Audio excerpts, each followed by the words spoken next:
Welcome to the Get It Done podcast. I'm your host, Jimi Ryan. Today we have Jamison Kaul. He is a top producing loan officer in the Wisconsin market at Fairway Independent Mortgage Corporation.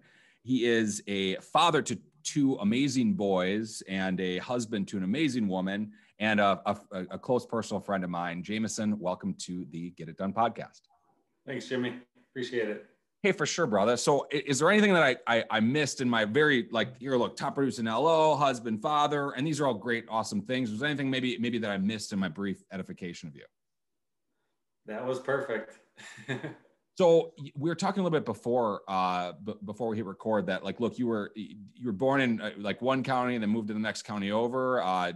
Tell me about that. How you started your life? Well, I was born and raised in Hartford, Houstonford, Dodge County. Basically lived in Houstonford my whole life. Small town, about 10 minutes west of Hartford. So I have big Dodge County roots. Now I live in Washington County, Hartford area with my wife and two boys. I went to college in Ozaukee County over by Concordia on the lake. Used to live in West Bend. Obviously, we have a branch in Tosa, so Milwaukee County. So I'm just covering all the counties. I used to live up in the Fox Valley too, up by Neenah, Oshkosh. So, I know Wisconsin pretty well. Well, yeah, for sure. And I actually, I love your story because, you kind of have this story of, being into sports at a younger age, and you just went into a completely different thing. And you're a Wisconsin boy. You're a typical Wisconsin boy. Hey, we kind of, people don't know this about people in Wisconsin. If you're born here, a lot of times you die within the same county and you never move away. And just and a lot of people are that way. But here you mentioned a bunch of things. So the Get It Done podcast is really all about the come up story. And I know you as this great top producer, a lot of people do, but you didn't start out that way. And generally it's that time from start to, hey, I kind of got this going on. That's when, the core is built. And that's when, you really become this person who is a top producer. So you said you were born in Hartford, Houstonford. What was early childhood like for you? What were your parents like? And, what were your early years like? So Houstonford is a very small town of maybe 1,100 people. My parents have been in their house their entire life of my life. So what my childhood looked like was every day is outside. Going by my best friend's house, going down to the park, going down to the courts to play basketball. It was just go, go, go. It was not much electronics. It was not much eating. It was just go play. And that was my childhood. Baseball, basketball, football, tennis, soccer, whatever. It was any sport, that was up. And that's what we were all doing. And that was every day. Well, it's seeing your boys on social just going nuts all over the place. I can imagine that they get it from you. What you mentioned a lot of different sports. I know you as you're a phenomenal baseball player, but maybe there's a different story there. What you said you started out just playing whatever, just being outside. Definitely different than today, with all the technology. Yeah. But did you get into sports at a young age? What was your early sports career like? So my dad played baseball for our hometown. It's called Houstonford Astros, Rock River League. And, the field was across from our house. So literally since I was little, I would go up there every Sunday, maybe some other nights too, but Sundays at the field were what we did. And I'm still playing. So I'm at 39 and it's probably gonna be my last year, with kids and stuff. But I grew up on that baseball field, watching my dad win 6 titles and MVPs and all this stuff. But it wasn't all just baseball. My dad coached high school basketball for 33 years. So, having a dad as your high school coach, basketball was pretty big too. And that was actually the main sport that we played too with my best friends growing up too down at the courts. But my uncle was actually a football coach too, a small town. So my dad and uncle were my football and basketball coach for high school. So there's a little extra pressure when you don't do well. So do you think that yeah. gives you an added advantage, or do you think that that's more of a downfall? I mean, you still had to earn your, earn your uniform and earn your playing time. So I don't think I was given any special treatment to be a starter or anything like that. Plus there also wasn't a ton of kids in our high school. 44 in our graduating class. So pretty much had to play both ways for football, and you play every sport. You don't just focus on one. Back in the 80s and 90s, you didn't just focus on basketball and think you're going to go pro. So it was fun to do all these different sports, and it was kind of neat having a relation be your coach. Well, yeah, and your dad, you mentioned he won a bunch of titles and was MVP type of thing. I have to imagine though that's like, I don't know, having that as a dad, as a coach. I don't know. I'm kind of envious of that because I never had that, growing up. It's probably more of just like, is it just like extreme accountability and like extreme like, hey, I know you're 8, but I'm going to treat you like you're 18. Like, is that what it is, or? Yeah. It just kind of sunk in more. The older I got through college and after college, it's like, all right, it's time for us to maybe win the championship here and do a little something. So it was pretty special. And basically his last year of 1990 was their 6th title. And he actually played ball with my uncles too. So it's all a big, razor blood relative thing on that team. And so it was kind of cool in 2015. It was a 25-year drought and we brought home a championship.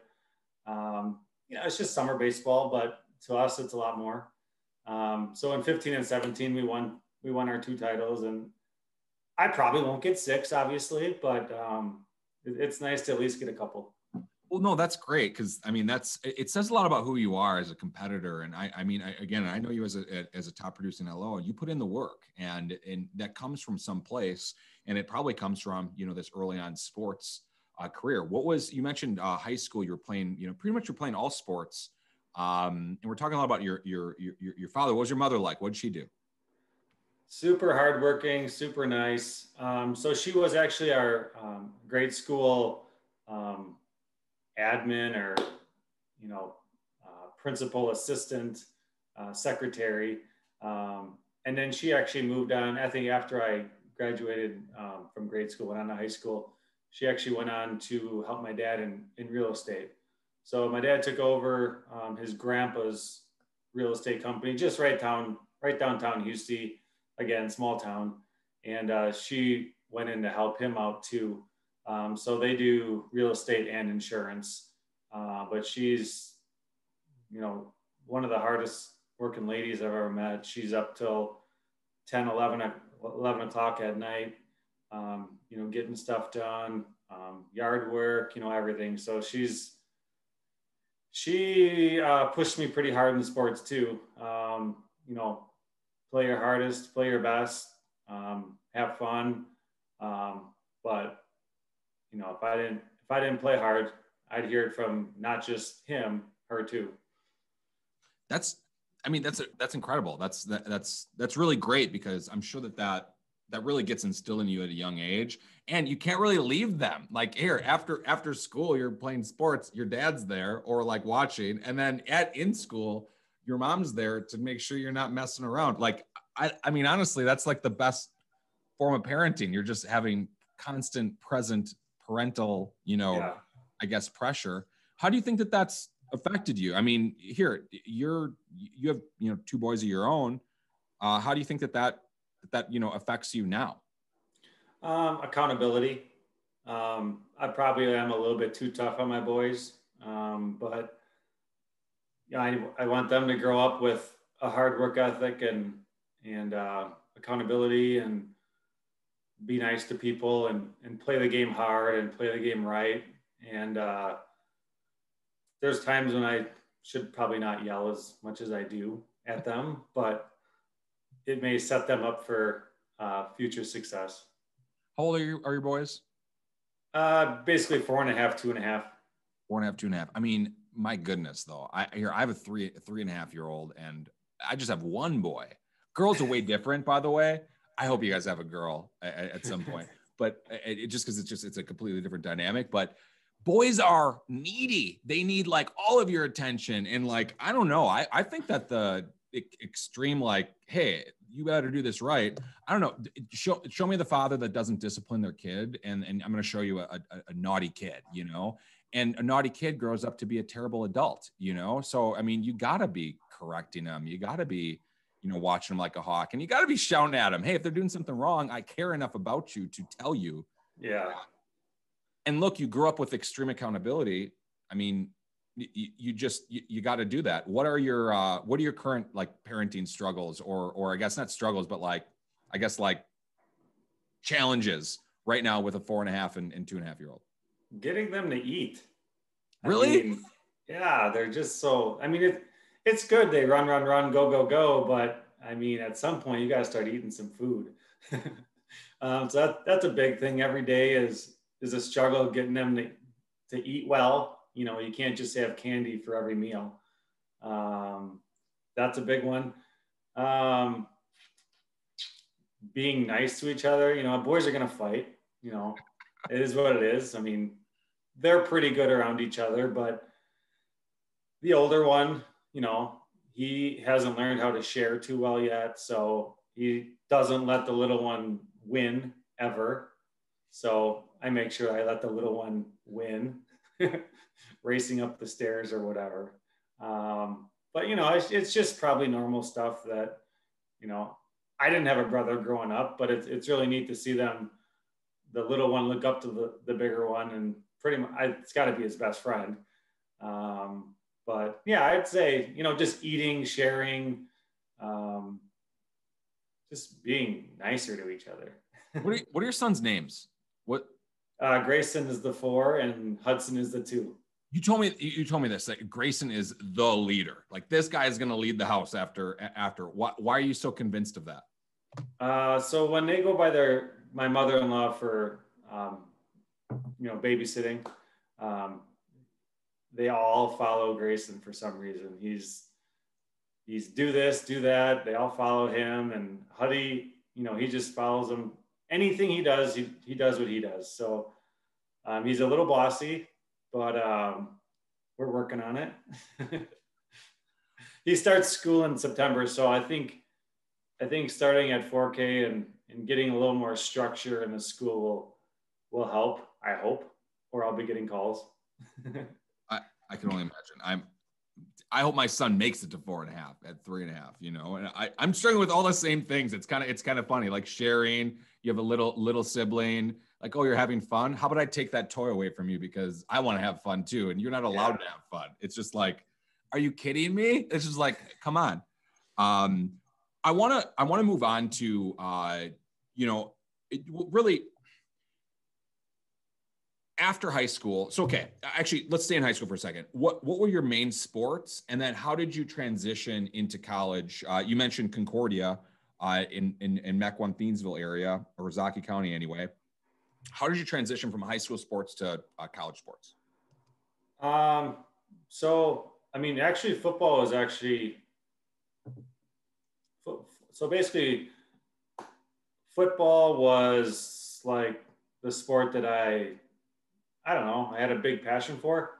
I've always been basketball, and actually baseball wasn't that huge for me in high school.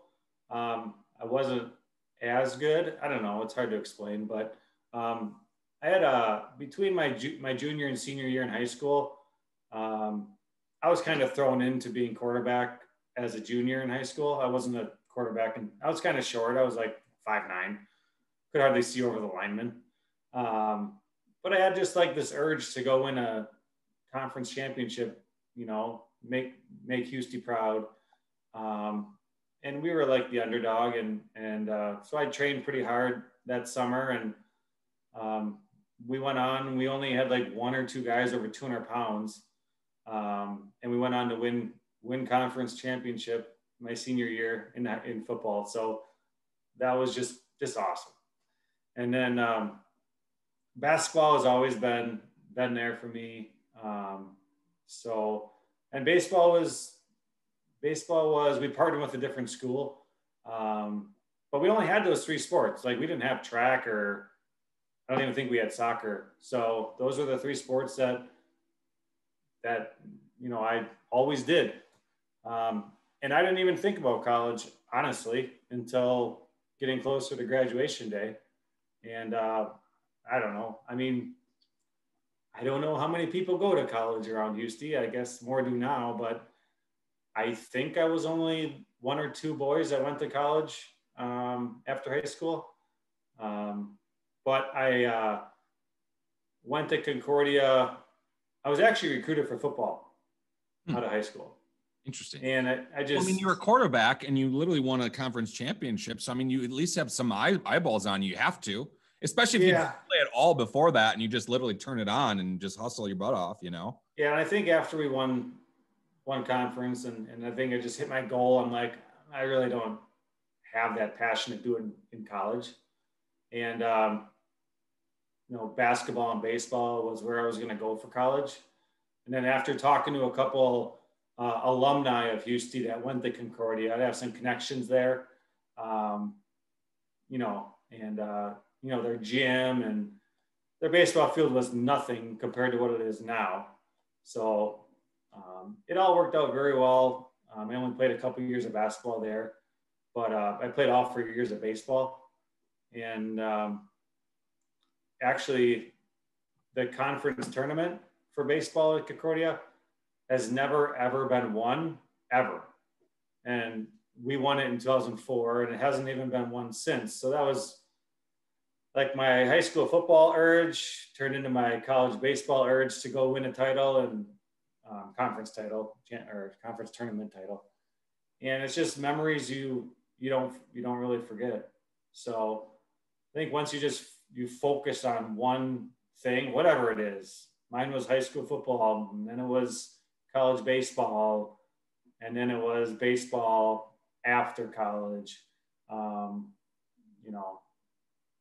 That's just what I focused on and what I worked towards, and that's what worked out. Now there's just massive memories. Yeah, I mean, okay. I played high school football, and I wasn't that great at all. But I played with some people that were great, that were like ended up playing professional football. Nick Hayden was one of them. I played actually nose guard, and you know me, I'm a little guy. I'm not that big. I was just quick, and I got through the line. And like, all right, send Jimmy in to give Nick Hayden a break. Basically, is what I would do. But I remember, on the bus coming back home from a championship or whatever it was, that camaraderie that you have is just, you don't forget it. You don't forget it, and all these years later, that the glory of it is just, it's fairly incredible.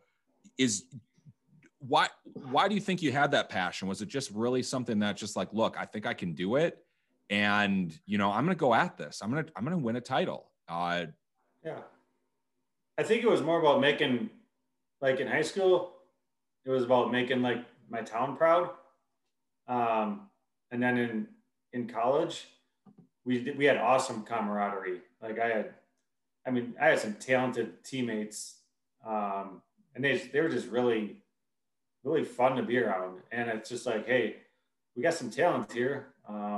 Let's go get it done and do something that no other Concordia team has done. And I think it's just like trying to make the people watching proud, and doing it for yourself too. But I think for me, it was more of making the watchers proud.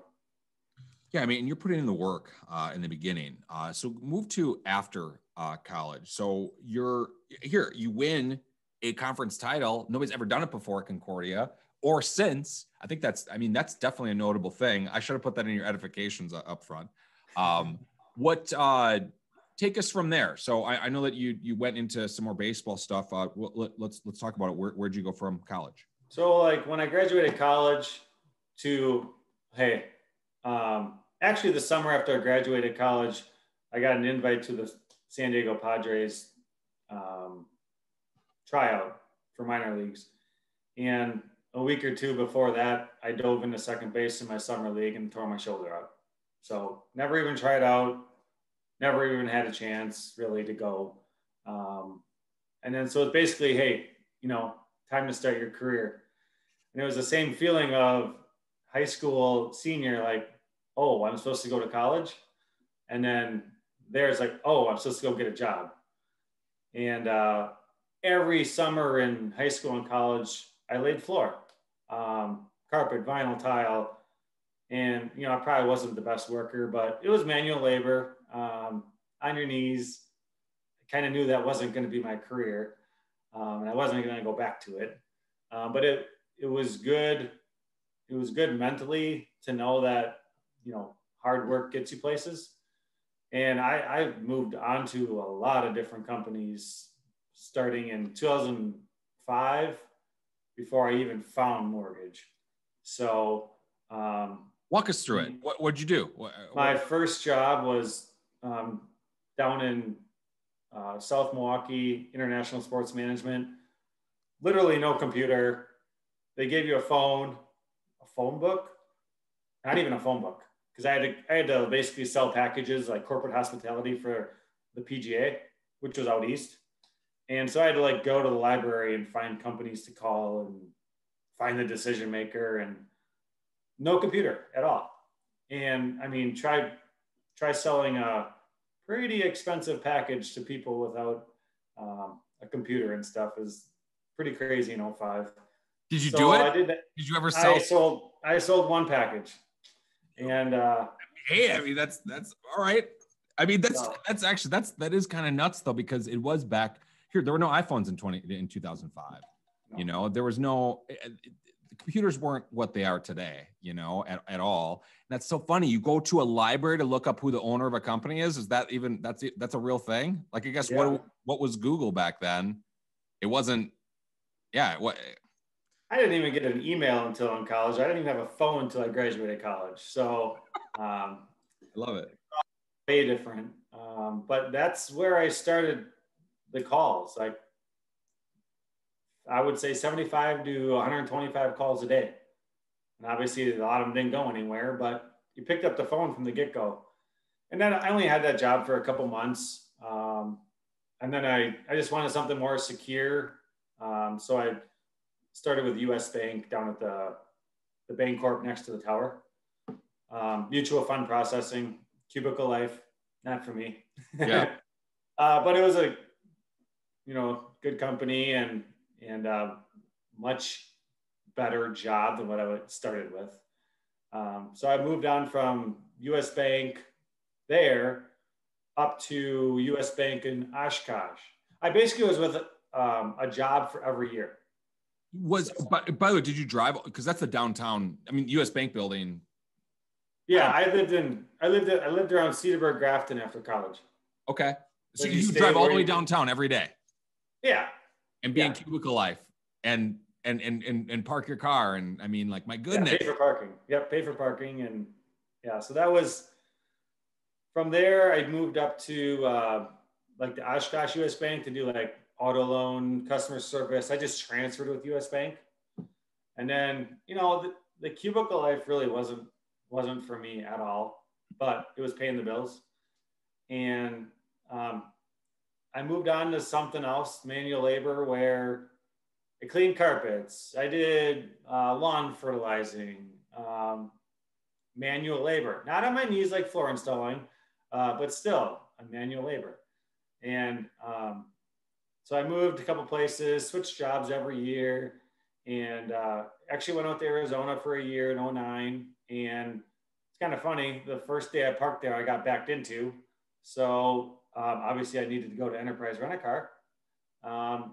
And I ended up getting a job there. So I moved out there without a job. I wanted sunshine, a different state, whatever. And so that was, kind of a blessing they hit me, because I landed a job there with Enterprise. And that was a great sales training company. it's selling, but it's more customer service. Right.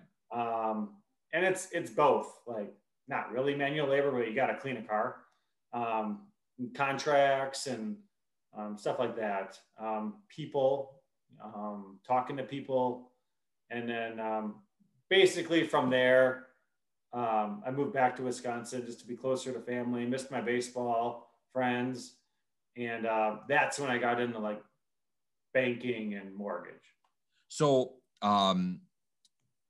really quick on Enterprise. So, I mean, like, Eric, anybody's ever rented a car from Enterprise, you know that it's phenomenal customer service. I mean, you're welcome at coming out the door, you're doing it. I mean, I have to imagine that plays a huge role, just that experience in how you run your mortgage business. And moving to mortgage, nobody ever starts off as a little boy or girl and says, hey, I want to be a mortgage loan officer. Not one person. Same with real estate agents, financial planners, CPAs, that type of stuff. I mean, it's kind of one of those things you fall into, especially mortgage.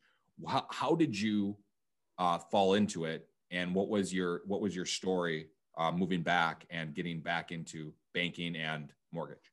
Yeah, so I transferred within Enterprise to Germantown in like 2010, and I just kind of got sick of cleaning cars in the snow and stuff like that. So then I had a connection with a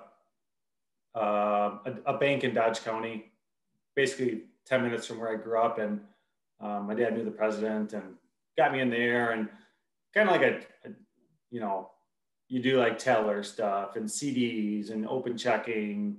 And then you kind of warp into auto loan and mortgage loans.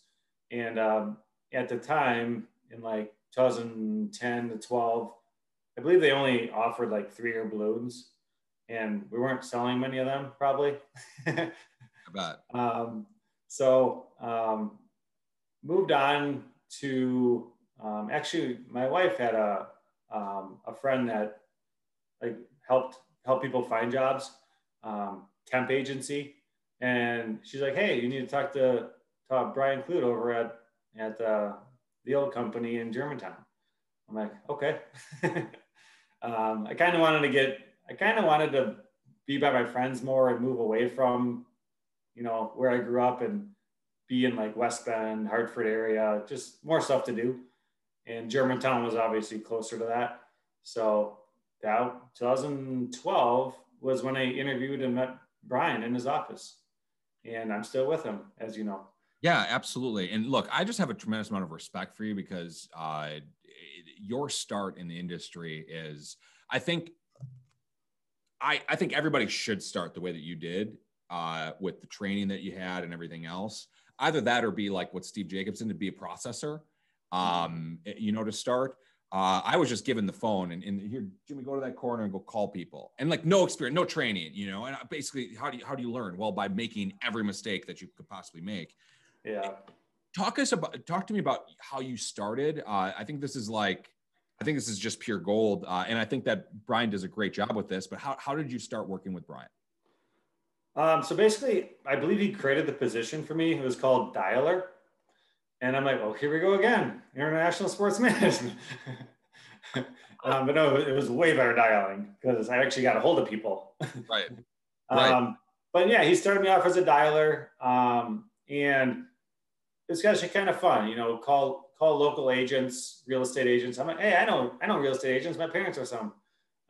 So I'm like, what do you want me to call them about? And he's like, hey, because back then Brian hosted a lot of events, like realtor events. So I'm like, hey, try to get 100 realtors to this event. And so I dialed for months, might have been a year. And the goal was 100 calls a day. So whether it was, dialing realtors or dialing Brian's past clients to see if it was advantageous to refi, I was pretty much numb to the phone my first year. And that's important in this business, that you call people and aren't afraid to hear no and objections and whatnot. So after dialing for a year, I'm like, I need to do something else. I'm not just going to make 100 calls a day. and that's when you move on, with mortgage, there's loan partner and, loan officer assistant, and learn how to do disclosures and learn why we need what docs. And so, I mean, I did that for a long time. Lead follow-up, doc placement, generating disclosures. So I did that for a few years too. And then at some point when you being an LOA, being basically like an LOA, doing like yeah, all the back end stuff, were you yeah. still also making 100 calls a day too, or did you? No. So after being a dialer, I didn't have the requirement to make 100 calls a day, but it was still instilled in me. Pick up the phone. I was probably still at like 50 calls a day. But which is a lot. Some people don't make even 10. I mean, call reluctance is huge. I love how you started with this, because it's just like, you're gonna make 100 calls a day. And hey, did you ever get 100 people to an event, by the way? What's the most amount of people you got to an event?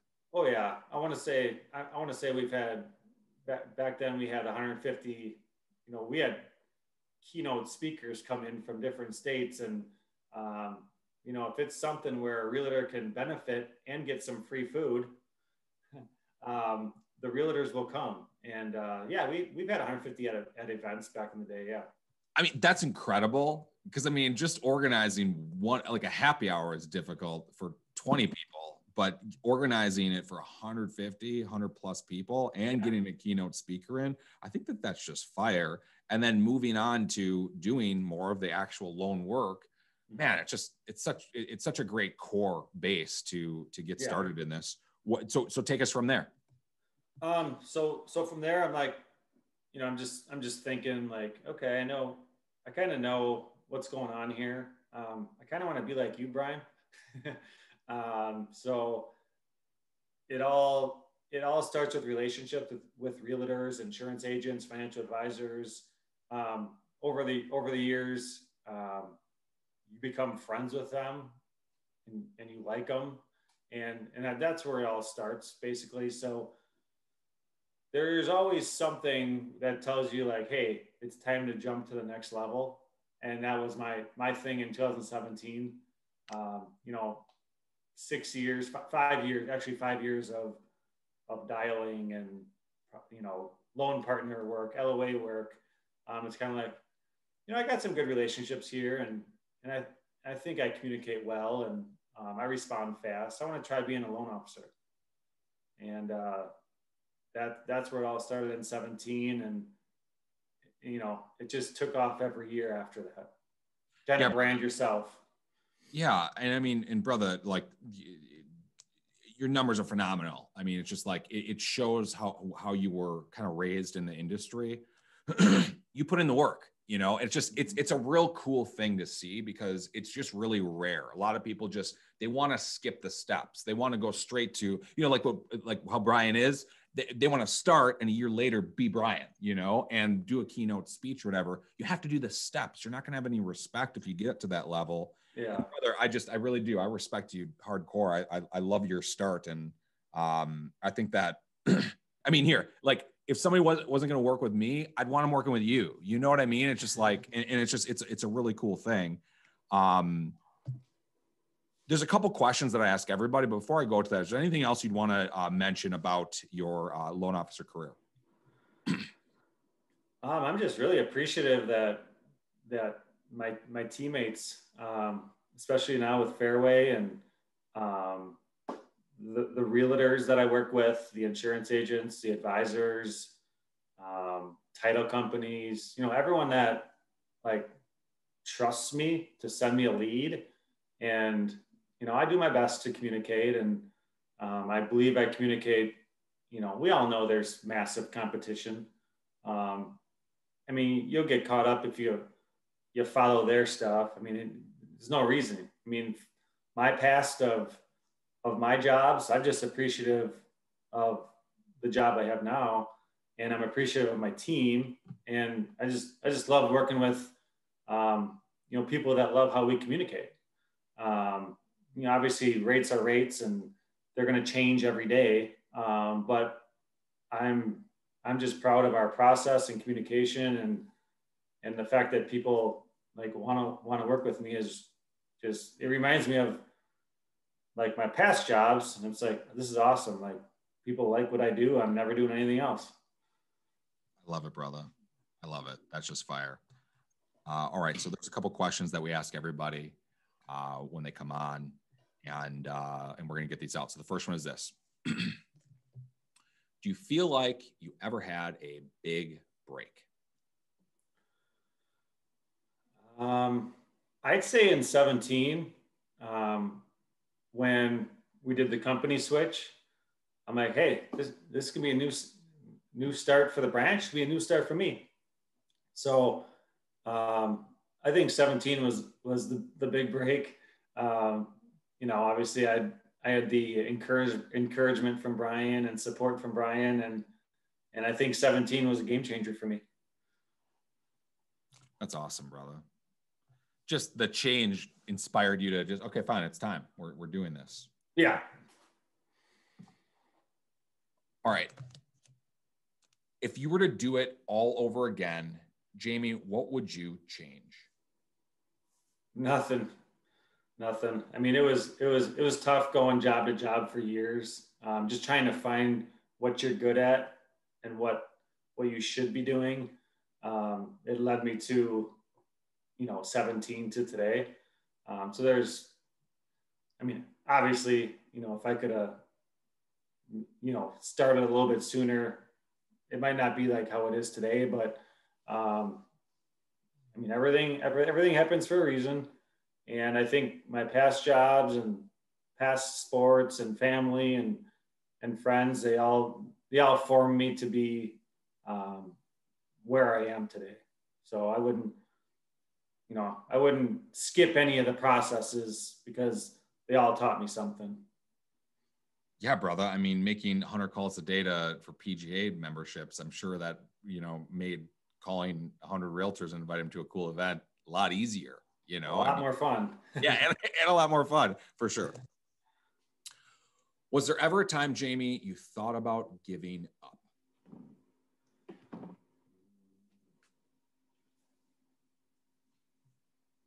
Not in mortgage. Honestly, since 2012 with Brian and mortgage, I mean, it's been like sports to me, because I mean, you always want to win. And this industry and sports, it's kind of relative. You have teammates, and in winning is making the client and realtors and partners happy. And that's something I'll always have a drive for. Didn't really have too much fun at some of my previous jobs, but I've never quit. I never quit or give up. I just kept looking for what I should be doing, and it all led to being a loan officer.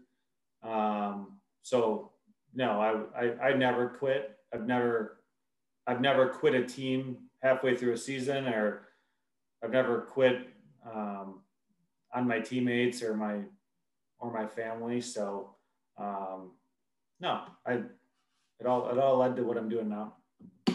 Yeah, brother, you are tremendously reliable. I just, I admire that in you a lot. All right. So the last question here to set it up, Jamie, there's a young Jamie out there, maybe they're, I don't know, going out playing all sorts of sports, kind of just going from one job to the other. Maybe they're making 100 phone calls, selling something they don't want. Maybe they're, considering, a big career move. What advice would you give to someone looking to get it done? Find what you want to do and work hard for it.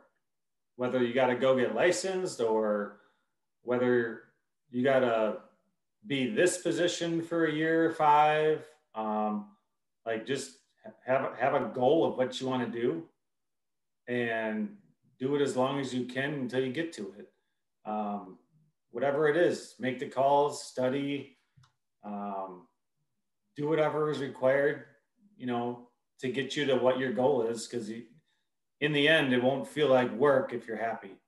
So if you don't like your current job, try to figure out what your goal is for your career and get it done, make it happen, make the calls, and put the time in.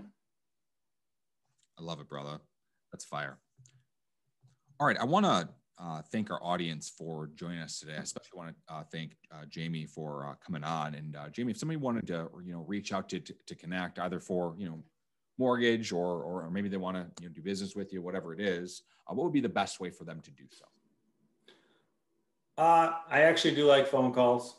Having that first initial conversation with a buyer or a lead to refi or a realtor or anyone. I mean, I like having the first conversation where I get to know them. But there's so many ways to reach out. I have people that check out my Zillow reviews or check out my Google reviews or check my Facebook page or whatever social media platform.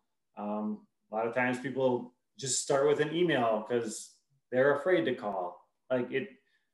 There's so many ways to connect, whether it's messaging or call or email. I mean, I'll do whatever they prefer. But it is nice to have a good conversation to get to know them first. Yeah, so we'll include, in the notes, your phone number. And look, your Zillow reviews are just absolute fire. I mean, it's over the top. And I love your brand is give Jamison a shot to play on some, Irish whiskey, and then call me, your last name, Kaul, call me, and that's just fire. Why don't you write off your phone number really quick in case somebody wanted to shoot you a text or give you a call. So my cell phone is 920-279-9399. And yes, that number is from the Fox Valley when I used to live in Neenah, but I'm keeping it. So love it. Beautiful. All right. I want to thank you, Jamie, for joining us and thank everybody for listening. And, if you've liked what you've heard today, tell a friend, hit that subscribe button, write us a 5-star review. All those things make a huge difference in helping us reach more people. Once again, I am Jimi Ryan. This has been the Get It Done podcast. Thanks so much for listening. Thanks, Jim.